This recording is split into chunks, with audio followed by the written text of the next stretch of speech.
নতুন নতুন তো 2-3 দিন শ্বশুর বাড়ি থাকি আইলা, তা কেমন লাগলো গো বাবা?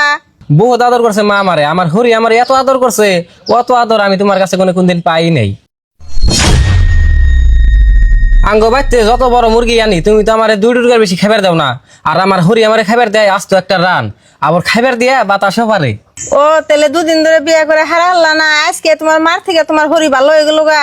ঠিক আছে বাবা, তাহলে তুমি একটা কাম করো, তুমি আবারও তোমার শ্বশুর বাড়ি যাও গা, আর শ্বশুর বাড়ি যাইয়া পাক্কা 1 মাস থাকি আইও, আর মনে রাখো একদিন বাকি থাকতেও কলে ঘুরে আইও না। তাহলে তো মা ভালো হইলো, আমার শ্বশুর বাড়ি যাই তুমি 1 মাস থাকবার কইলে 1 মাস না, আমার হরি যেটা আমার আদর করে আমি 1 বছর থাকলেও তো একটুকে বোরিং হম না, আমার ওই বাড়িতে থেকে হেরম ফুর্তি লাগে। হয় তাহলে যাও, কিছুদিন ফুর্তি করে আহগা।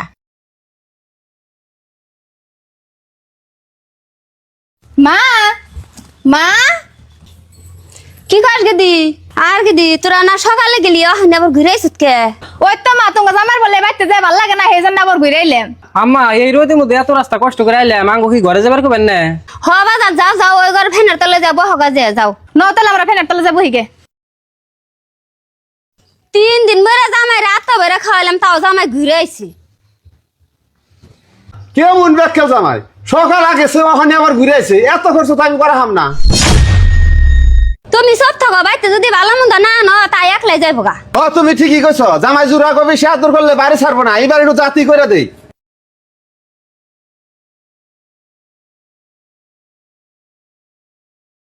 ধরো জামাই তোমার শ্বশুর তো বাইতে না করা ঘাস কেটে নিও গা গরুর নিকে।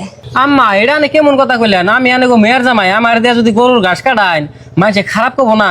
না জামাই কি কব মানছে, 7 দিন ধরে না বইবা খাইতেছ, কড়া ঘাস কেটে নিও গা গরুর নিকে।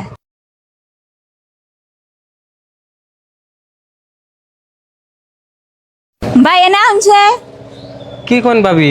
দেড়শো তোমার দাওডা তোমার বাস কাটবার জান লাগবো না। ভাই ধরুন সে আঙ্গ সুবে থেকে 2টা বাস কাটা এনে দেন, আমি জাংলা দিমু। ভাবি এটা নে কি কোন, আমি কি এবারে পোলা আছে পোলার মতো এবারে কাম টাম সব করে দিমু, বাঁশ কেটে এনে দিমু, হে বাঁশ দিয়ে আনেরা জাংলা দিবেন? তে আইনে তো এবারে পোলার মতনই, এবারে পোলার মতন যদি না হইতেন তাহলে কি একবারে থাকতেন, 2-1 দিন থাকাই তো গেতেন গে।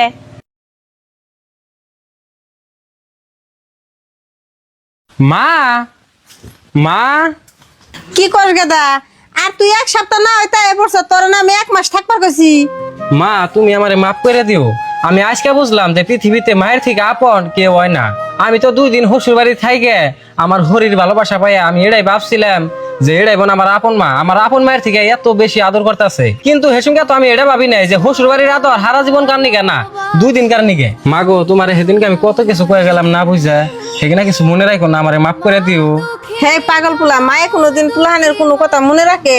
দেহ হরিতে যেমনি 2 দিন মুরগির রান খাওয়া বাদ দিয়ে দিছে, মা ওই রকম হয় না, মায়ে 1 টুকরাই খাওয়াকো হে সারা জীবন খাওয়াবো। আর মায়েরা এরকম হয় খাইবার বয়ে বাইসা বাইসা মাংস টুকরা পোলাহান দিয়ে ছাকনির দিয়ে ঝুল দিয়ে মায়ে ভাত খায়।